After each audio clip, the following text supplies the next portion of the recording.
Assalamualaikum warahmatullahi wabarakatuh.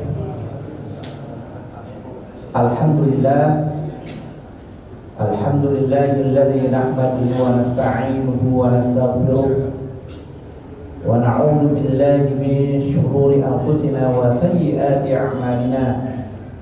May yahdihillahu fala mudilla lahu wa may yudlilhu fala hadiya lahu. Asyhadu an la ilaha illallah wahdahu la syarika lahu wa asyhadu anna Muhammadan abduhu wa rasuluh, amma ba'd.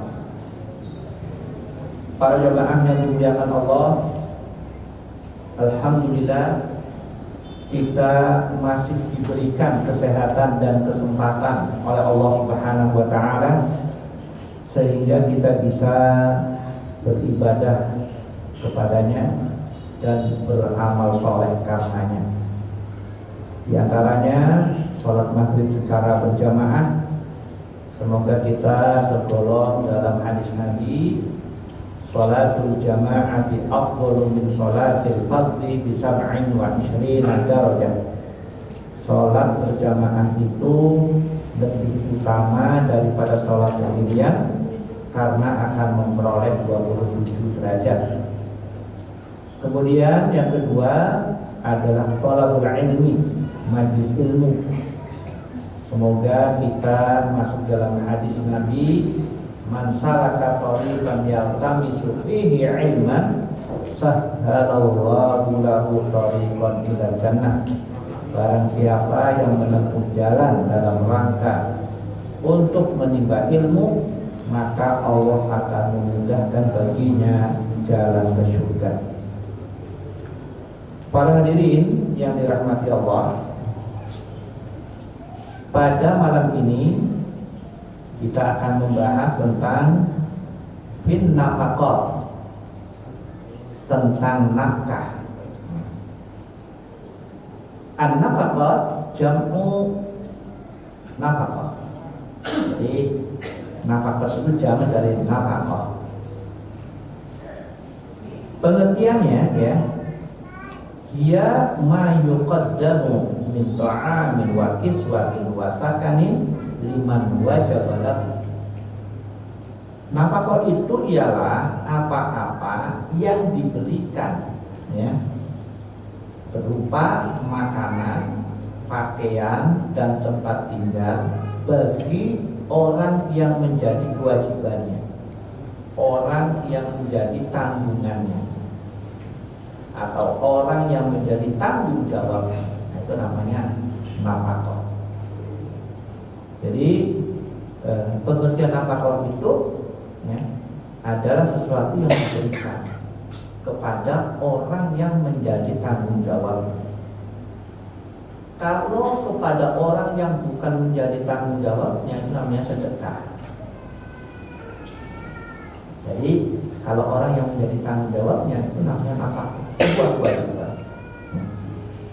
Nah, yang disebut nafkah itu tadi min ta'amin, jadi berupa makanan, pangan, wa kiswatin, pakaian, sandang, wa sakanin, tempat tinggal, papan. Jadi sandang, pangan, papan, nah, itu merupakan nafkah yang wajib diberikan seorang muslim kepada orang-orang yang menjadi tanggung jawabnya. Para jamaah yang dimuliakan Allah, man tajibu lahumun nafaqah. Siapakah orang yang menjadi ya, tanggungan dalam hal nafkah ini? Jadi ada 6. Jadi nafkah itu wajib diberikan kepada 6 golongan. Yang pertama, az-zaujah, istri. Jadi nafkah itu wajib diberikan kepada istri. Bil ma'ruf, dengan cara yang baik, yang layak. Kemudian hal ini berdasarkan Ya. Sabda Rasulullah Shallallahu Alaihi Wasallam, ala haqquhunna alaikum antuhsinu ilaihinna fi kiswatihinna wa ta'amihinna. Ketahuilah, hak mereka para istri atasmu adalah kamu berbuat baik kepadanya dalam hal pakaian mereka, kiswatihinna wa ta'amihinna, dan pakaian mereka.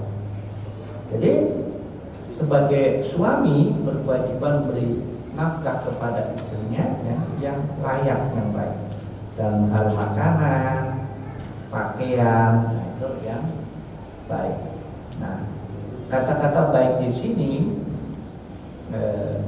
kalau pakaian ya berarti pakaian yang syar'i, bukan sekedar baik penampilannya, tapi baik sesuai dengan syariat.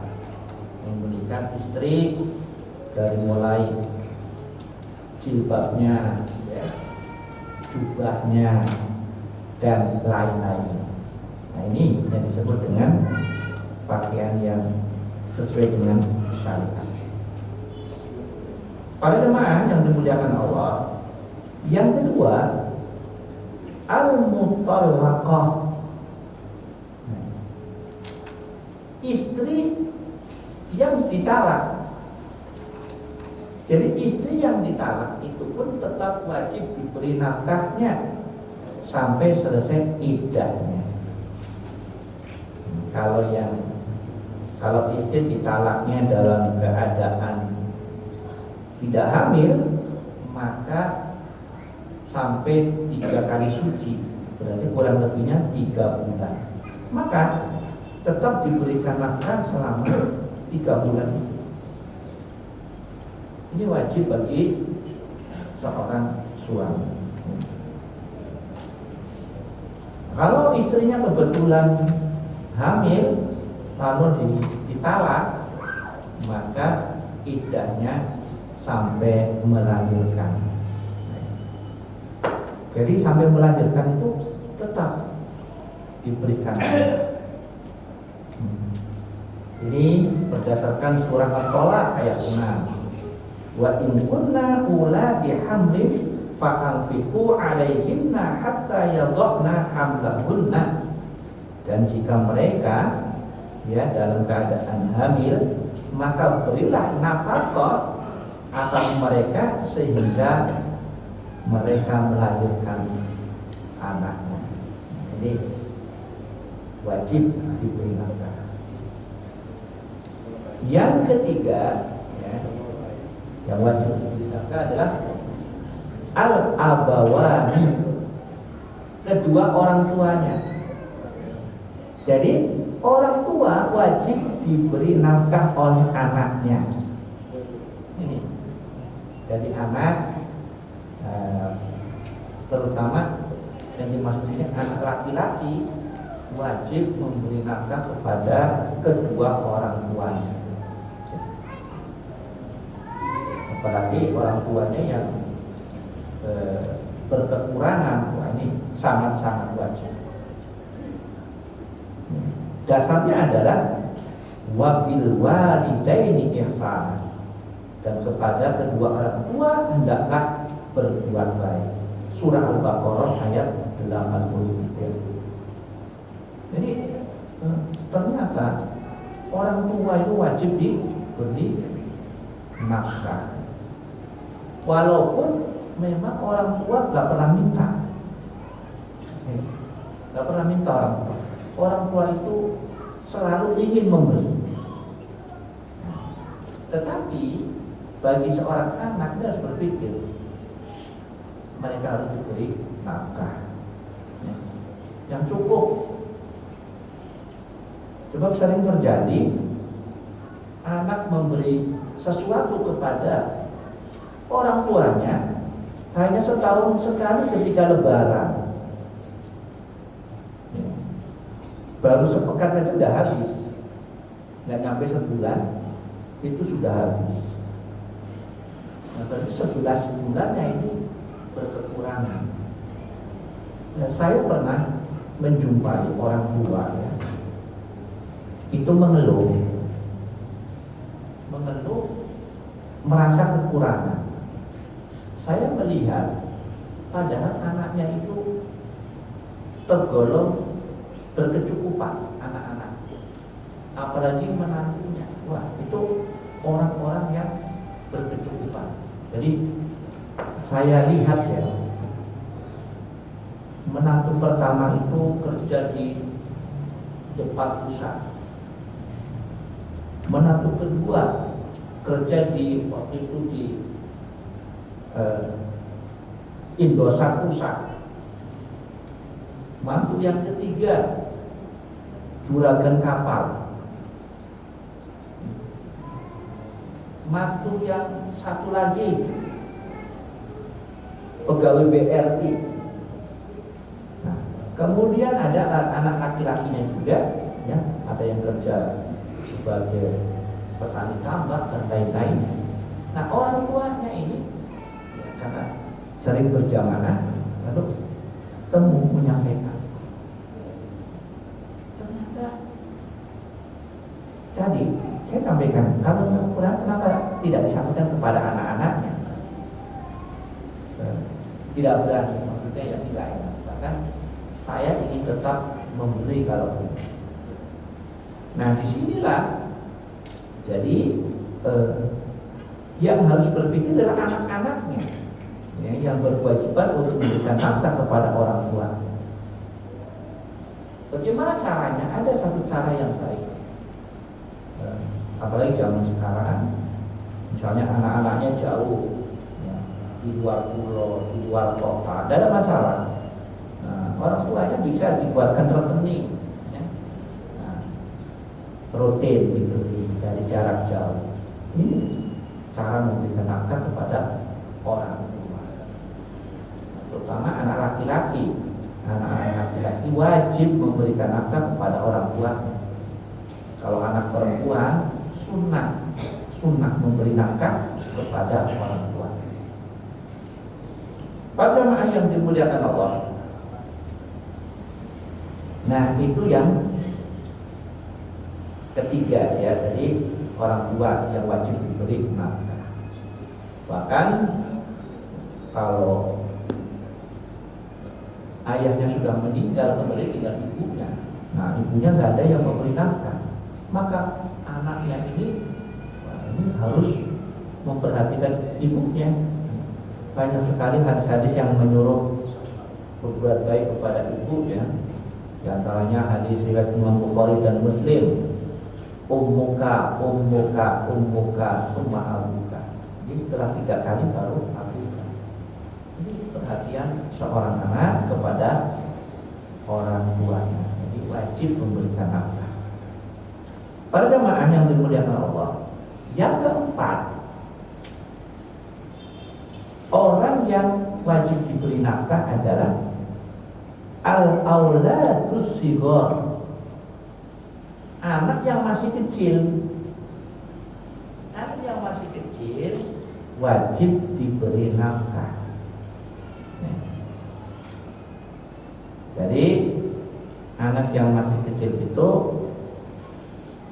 kalau laki-laki sampai balik itu wajib diberi nafkah. Nah, kalau balik itu ya sekitar usia SMP, ya, usia SMP.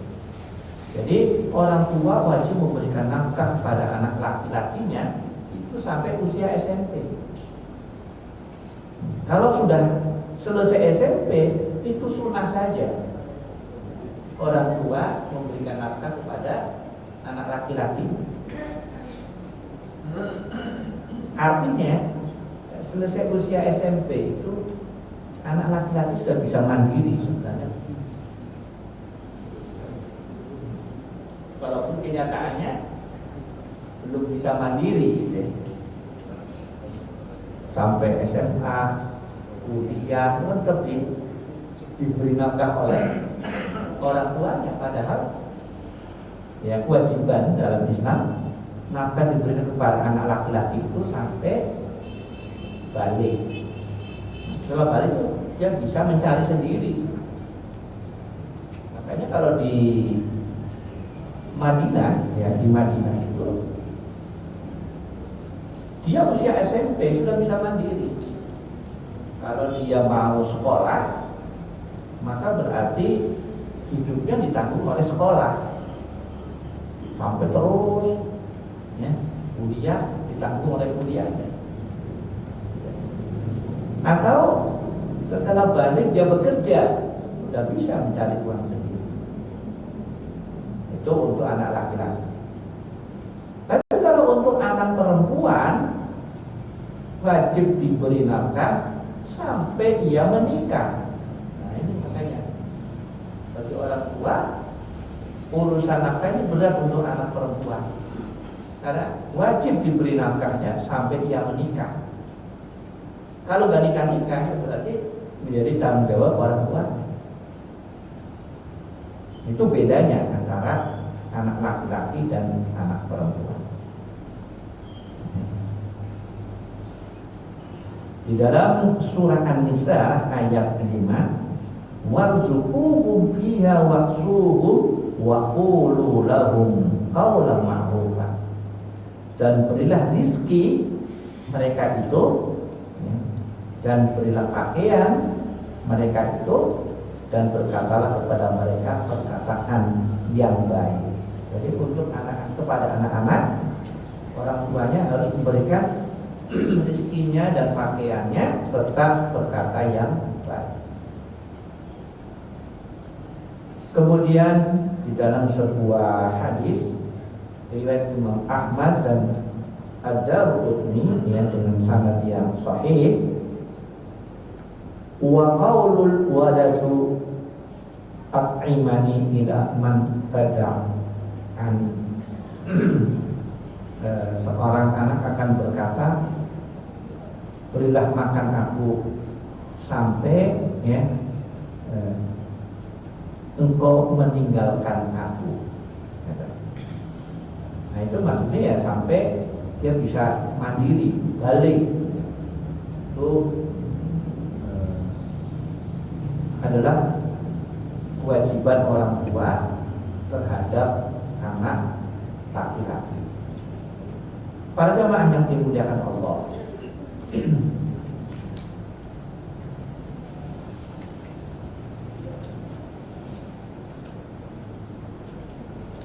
yang kelima, al-khadim, pembantu, pegawai, karyawan, pelayan, itu wajib diberi nafkah. Yang kelima adalah al-khadim, pembantu. Jadi dalam sebuah hadis, lil mamluki ta'amuhu wa kiswatuhu bil ma'ruf wa la yukallafu minal amali ma la yaqdir. Lil mamluki ini maknanya budak, ya.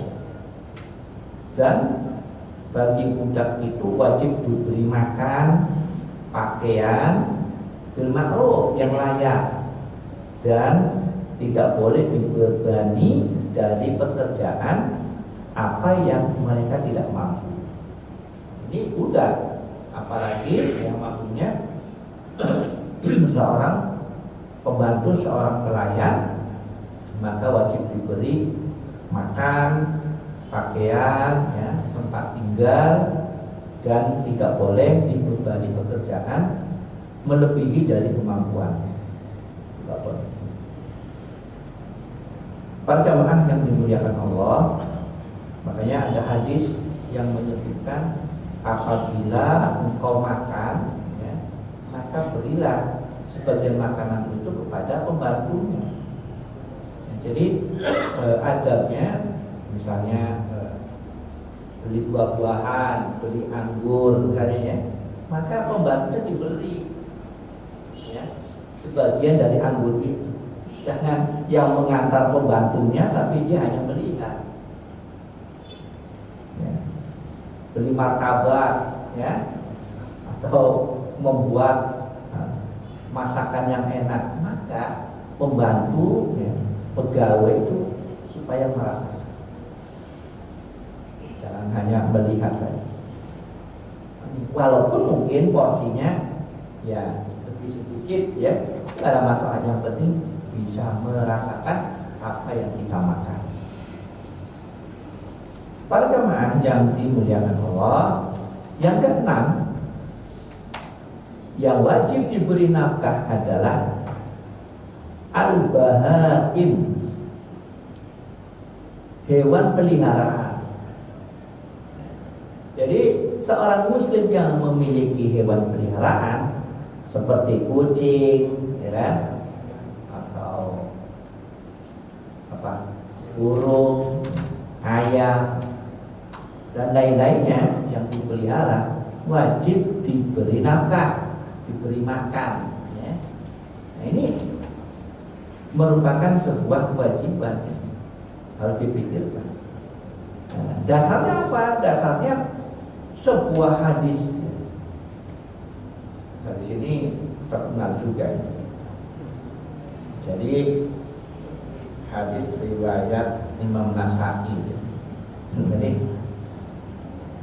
dakhalatin nara imra'atun fi hirratin habasatha hatta matat ju'an.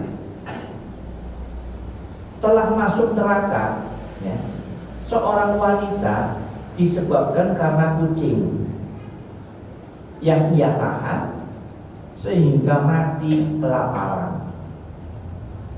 Fala hiya at'amatha, dia tidak memberinya makan, wala arsalatha, dan tidak melepaskannya, takulu min hasasil ard, sehingga bisa makan serangga-serangga yang ada di bumi ini. Jadi ini menceritakan ada seorang wanita masuk neraka disebabkan dia memelihara kucing di kandang, tidak diberi makan, sehingga kelaparan dan mati. Kesalahannya apa? Kesalahannya kalau tidak memberi makan. Semestinya kalau tidak mau memberi makan, dilepas agar dia bisa makan, mencari sendiri. Ini bagi yang hobi pelihara hewan itu wajib ya, memberikan nafkah, maksudnya memberikan apa? Kan definisi nafkah tadi min ta'amin, makanan, wa kiswatin, yang enggak ya, enggak perlu pakaian, ya kan, wasakanin, dan tempat tinggalnya, tempat tinggal, makanan, minumannya dijaga. Para jemaah yang dimuliakan Allah, jadi kesimpulannya ada 6 ya yang wajib diberi nafkah. Ya. Yang pertama adalah istri, yang kedua istri yang ditalak sampai dengan masa iddah, yang ketiga orang tua, yang keempat anak yang masih kecil, yang kelima adalah pembantu atau pegawainya, yang keenam adalah hewan peliharaannya. Ini wajib diberi nafkah. Para jemaah, lalu miqdar nafaqatil wajibah, berapa ukuran ya, nafkah yang diwajibkan? Nah, ini tidak ada ketentuannya. Qaulun nafaqati ma yalzamu li hifdzil hayati min ta'amin sharibin wa syarabin baribin wa libasin yakibul harra wal bar wa sukna lirrahati wal istiqrar. Ya, yang penting nafkah itu yang bisa menjaga hidupnya berupa makanan yang baik, makanan yang layak dimakan, kemudian minuman juga yang baik, yang thayyib, pakaian yang bisa menjaga dirinya dari panas dan dingin. Kalau ada 2 musim kan berarti pakaian bagaimana supaya tidak terkena matahari, terus dingin berarti pakaian yang tebal. Perlu lirah wasukna, adapun tempat tinggal ya lirroha, bisa untuk istirahat. Jadi orang butuh istirahat. Wal istiqrar, untuk menetap, berdiam di situ. Nah itu saja. Kalau bagaimana harganya dan seterusnya tidak ada ketentuan. Karena fungsi dari makanan ya menghilangkan lapar ini. Jadi makan itu untuk menghilangkan lapar saja. Itu yang bagus. Makanya Rasulullah sehat itu karena makan begitu tidak lapar sudah berhenti. Jadi makan untuk menghilangkan lapar. Jadi sedikit saja cukup. Nah ini itu sudah masuk kategori layak. Pakaian yang menutup aurat, ya. Kalau wanita berarti menutup aurat. Tidak boleh misalnya memberikan untuk wanita bajunya saja tanpa hijabnya, jadi kurang. Itu harus yang menutup aurat. Kalau untuk laki-laki juga menutup aurat. Adapun bagaimana modelnya ya atau harganya itu tidak ditentukan. Tidak ada hadis yang menjelaskan tentang hal itu. Jadi kesimpulannya yang layak saja. Nah tempat tinggal juga sama. Tempat tinggal itu yang penting bisa untuk beristirahat. Kalau kita meneladani Rasulullah, rumahnya sangat sederhana, ya, tidak terlalu lebar. Sering saya katakan rumah Rasul itu kurang lebih luasnya 4x4, jadi satu kamar saja. Itu rumah Rasul. Ya. Apakah bisa Rasul membangun rumah besar? Bisa. Zaman itu apalagi tanah kan masih kosong. Tapi Rasul sederhana. Jadi maknanya bangun rumah ya tempat tinggal yang sederhana saja. Kalau misalnya terlalu besar, kebanyakan kamar juga nggak dipakai. Maka dalam hadis disebutkan kalau ada kamar yang tidak dipakai, maka dipakai jin kamar tersebut karena kelebihan kamar. Nah ini intinya masalah tempat tinggal sekedar untuk bisa beristirahat. Para jemaah yang dimuliakan Allah, tapi kembali manusia itu kan senangnya hal-hal yang duniawi, ya. Biasanya kalau punya uang cukup, maka biasanya diberikan rumah yang besar. Akhirnya setelah bangun rumah kehabisan uang, kadang-kadang kekurangan uang karena bangunnya terlalu besar. Padahal coba bangun yang kecil cukup atau mungkin uangnya lebih. Syekh Utsaimin, ya, Syekh Muhammad Shalih Al-Utsaimin itu rumahnya di Qasim, kota Qasim, ya, desanya namanya Desa Unaiza. Itu rumahnya beliau itu pakai ini tanah, tapi besar, ya. Kalau Rasulullah kan rumahnya tanah kecil. Kalau saya ini tanah juga tapi agak besar, tanah. Nah itu ini ulama besar kedua setelah Syekh bin Baz. Nah itu sampai ketika raja datang itu ya rumahnya kok dari tanah saja. Nah, akhirnya mau dibangunkan rumahnya dengan rumah yang megah. Nah beliau malah tidak mau. Akhirnya tetap raja membangun, tapi di depannya saja dibangunkan kecil yang pakai ya standar sekarang, pakai tembok, pakai semen, depannya saja. Yang belakangnya tetap rumah tangga. Inilah contoh-contoh orang yang zuhud, orang yang warok ya. Jadi untuk tempat tinggal itu yang penting bisa beristirahat dengan tenang. Para jamaah yang dimuliakan Allah, selanjutnya adalah mata tasqutun nafaqah. Kapan nafaqah itu menjadi gugur? Jadi dia wajib diberi nafkah, tapi menjadi tidak wajib lagi. Kapan?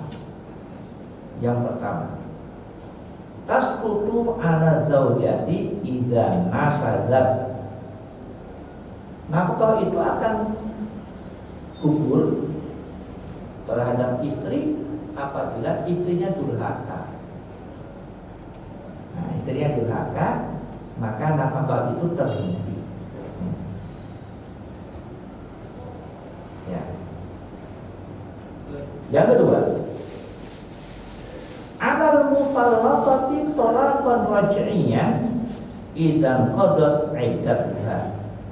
Kalau tadi ya, istri yang ditalak wajib diberi nafkah, akan terhenti apabila selesai masa iddah. Setelah masa iddah tidak wajib lagi. Yang ketiga,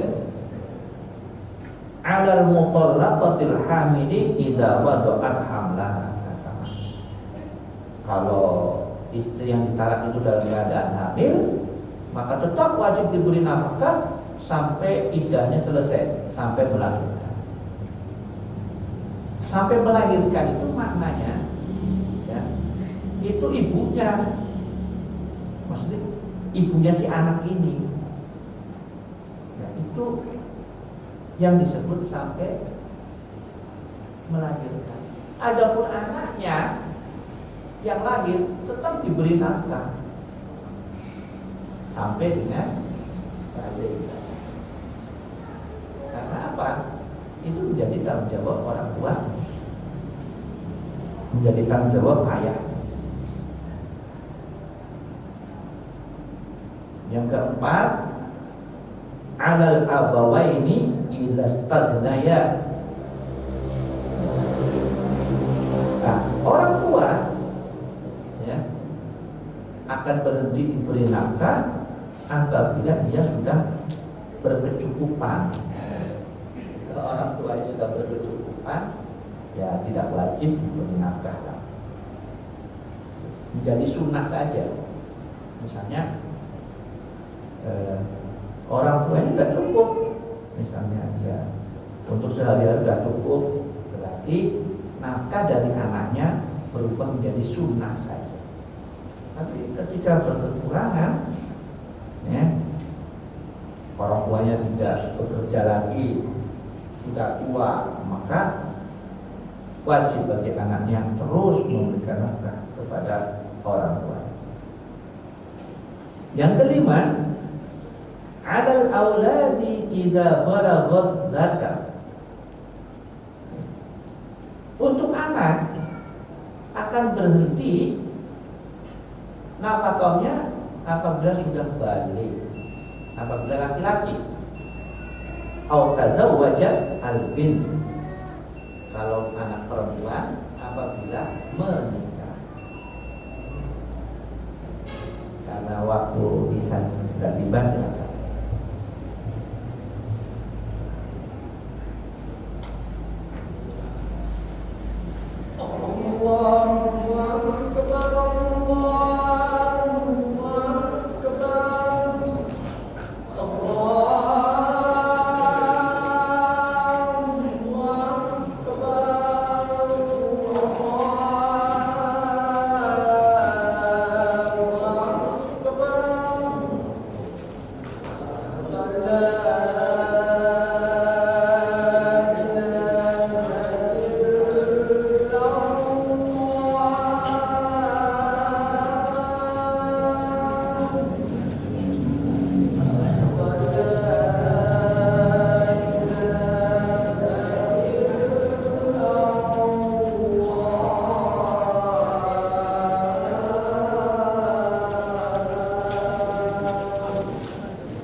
jamaah yang dimuliakan Allah, mungkin ada pertanyaan sekitar materi tadi, dipersilakan.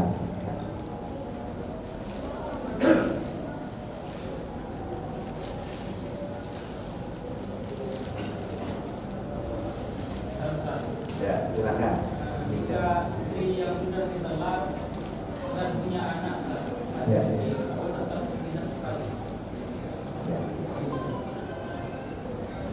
Iya, jadi istri yang sudah ditalak, ya, maka wajib diberi nafkah sampai selesai masa iddahnya. Kan tadi masa iddahnya kan 3 kali suci, berarti 3 bulan. Kalau kondisinya hamil, maka sampai melahirkan. Itu nafkah untuk si istri. Tapi begitu anaknya lahir, ya kan, anaknya lahir, maka anak ini wajib diberi nafkah sampai balik. Kalau anak itu perempuan, sampai menikah. Jadi yang wajib memberi nafkah adalah ayahnya. Istrinya yang merawat Beri nafkah juga, iya.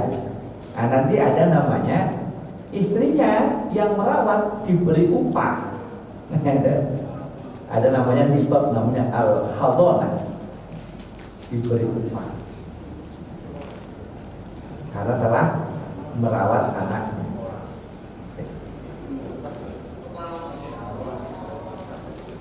Jadi kalau tadi bukan nafkah lagi, kalau nafkah anaknya yang lahir, anggap siap anaknya ikut ibunya kan, anaknya ikut ibunya nggak ada masalah. Tapi yang wajib memberi nafkah adalah ayah. Tapi kan sering terjadi ditinggal juga. Kalau sudah ditinggal semuanya ya. Jadi kesimpulannya tetap wajib diberi nafkah.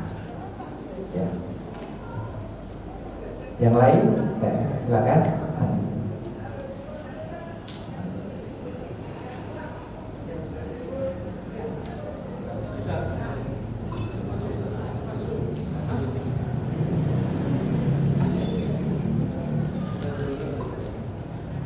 Baik, ada?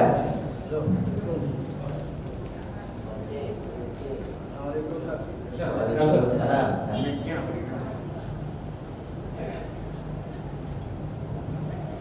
Assalamualaikum warahmatullahi wabarakatuh.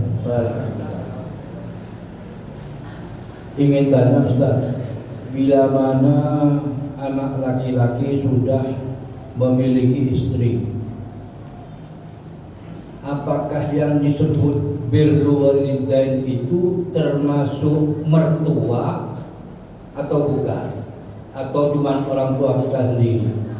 Yang kedua, apakah mertua itu tidak wajib juga dikasih nafkah? Sekian. Assalamualaikum warahmatullahi wabarakatuh.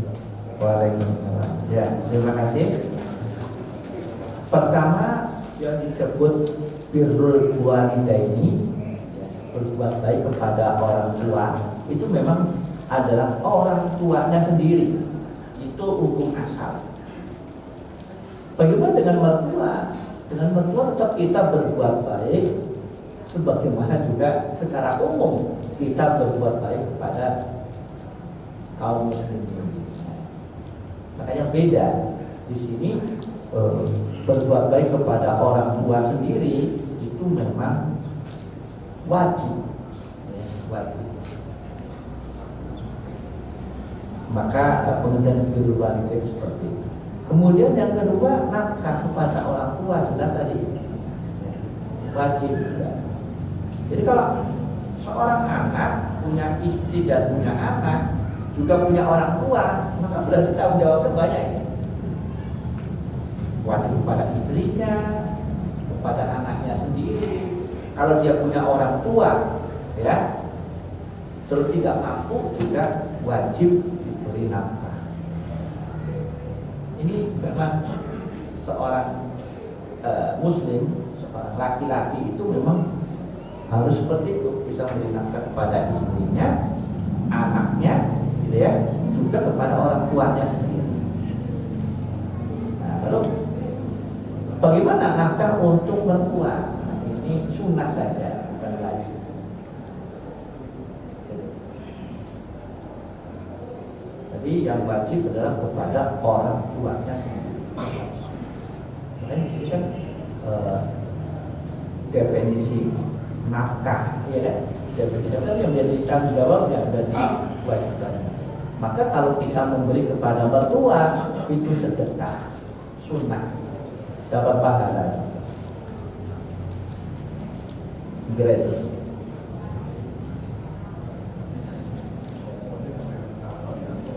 Nah, itu memang sering terlupakan. Orang kalau sudah punya anak, ya kan, itu lupa kepada orang tua.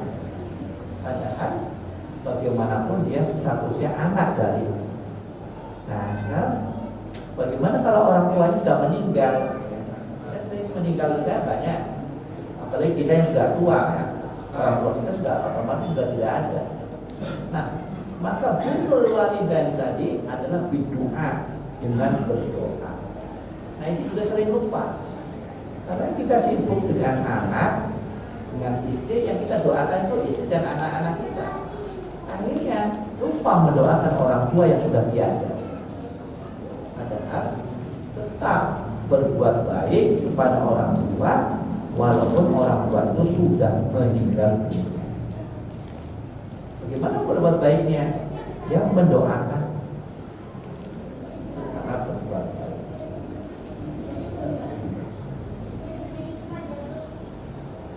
Ada yang lain silakan.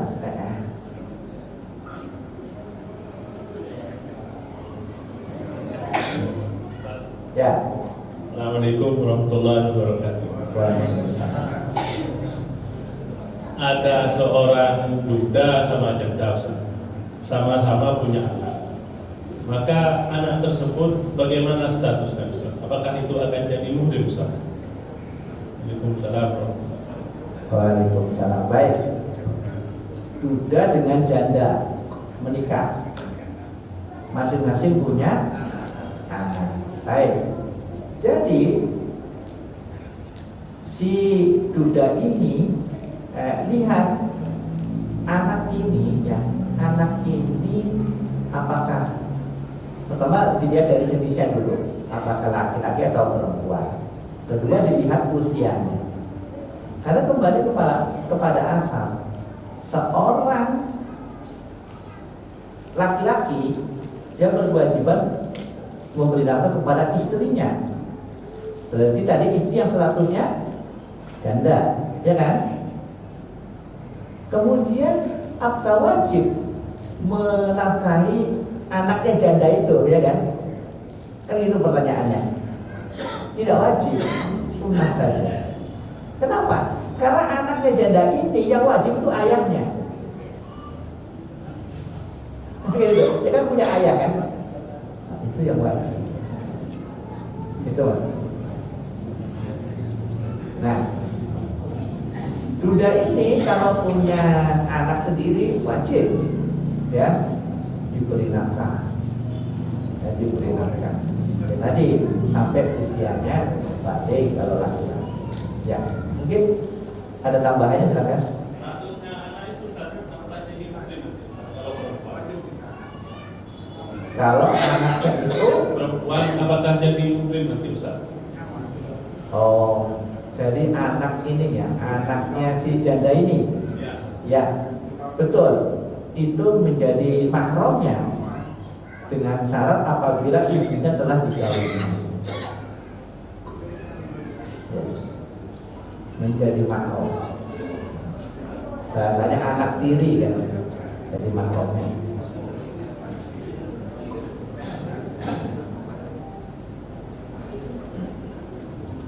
Apakah masih ada sisa pertanyaan?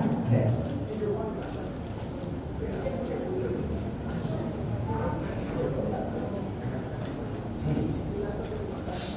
Kalau yang duda Ustaz sama juga, Ustaz. Yang laki, yang duda. Yang muda, terus Sama juga. jadi muhrimnya juga. Oh, misalnya si yang duda misalnya misalnya si duda punya anak laki-laki gitu ya.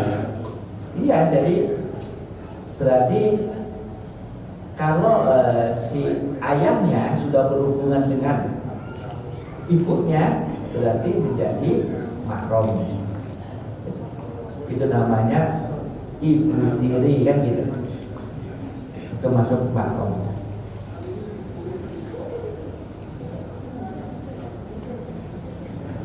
Kalau anak dengan anaknya Ustaz.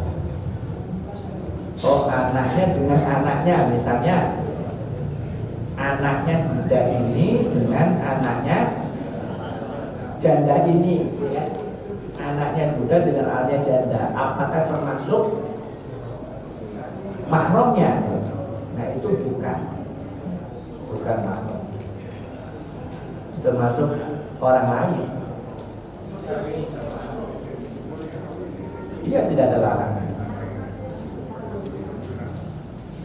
Berarti boleh kawin saja. Iya, tidak ada larangan, bukan termasuk mahram.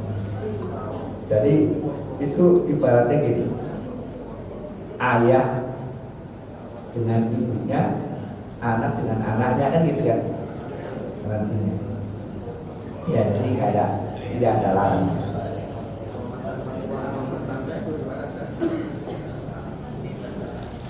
Mantan